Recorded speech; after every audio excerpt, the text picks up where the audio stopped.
Welcome to Management Systems Simplified, the podcast series that demystifies complex management frameworks and makes them easier to understand. In today's episode, we'll be exploring the ABCs of ISO 9001, a beginner's guide to quality management systems. So grab a pen and paper, sit back, and let's dive in.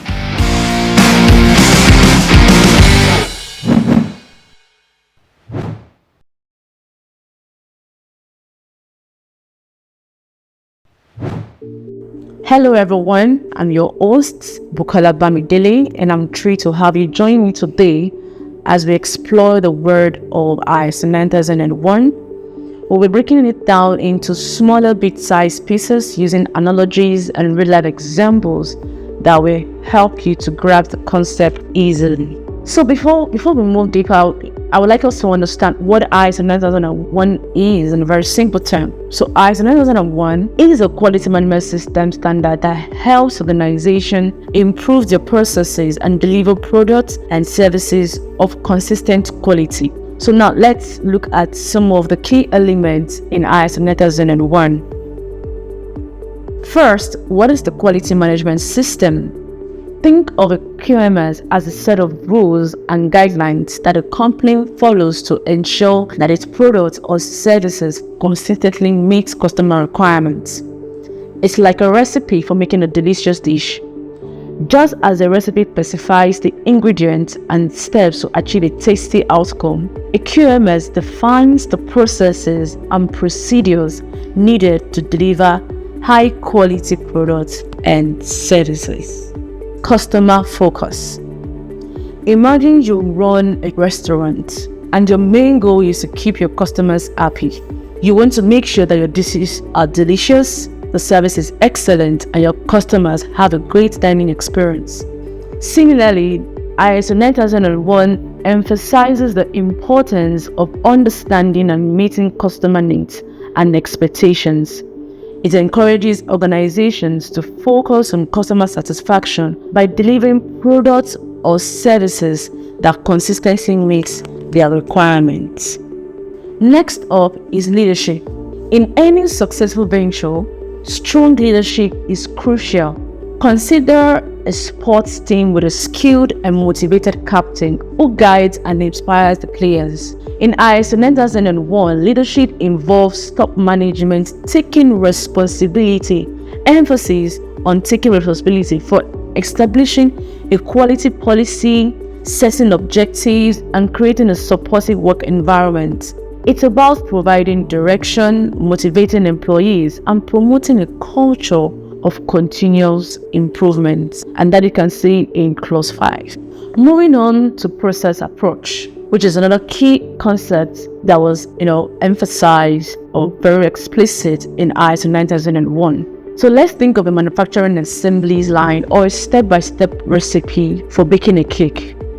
Both involves a series of interconnected activities that need to be executed in a specific order to achieve the desired outcome.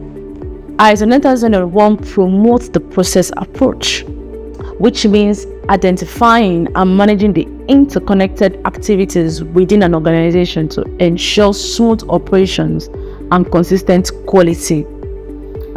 It's like optimizing the steps in a process to achieve efficient and effective results.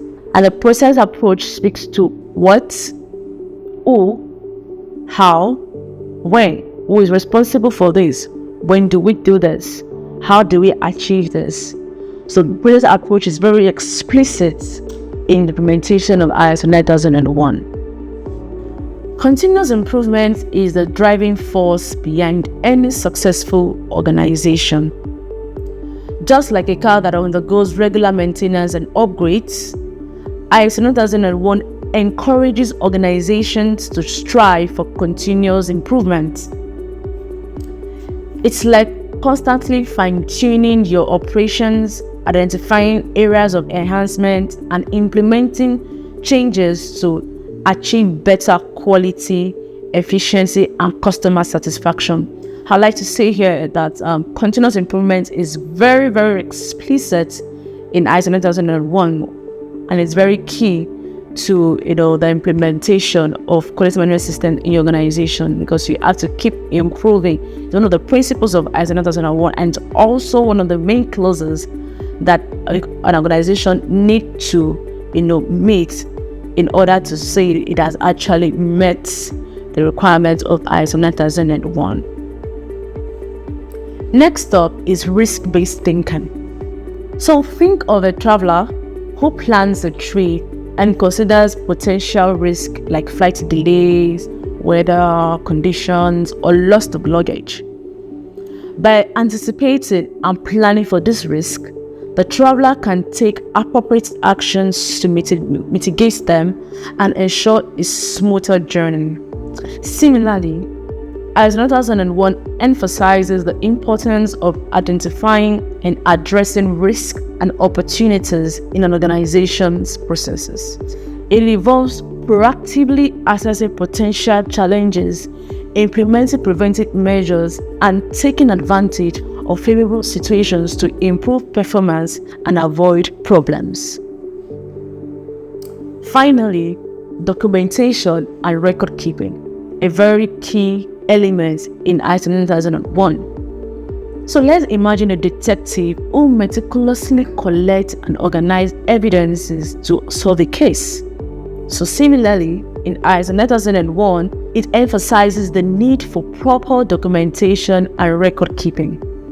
It's like creating a paper trail that shows how your organization operates, including processes, procedures, and quality-related information. This documentation helps ensure consistency, traceability, and transparency in your operations. So by breaking down ISO 9001 in these smaller relatable parts, we've reviewed it as a framework that guides organizations in delivering quality products and services, satisfying customers, improving continuously, and managing risk effectively. I hope this episode has shed some light on the ABCs of ISO 9001 and how it can benefit your organization. That's all for today's episode of Management System Simplified. I'm Bukola Bamidele, and I encourage you to join me next time as we demystify another management framework. Remember, understanding the fundamentals is a key to success. Thank you for listening, and until next time, keep simplifying.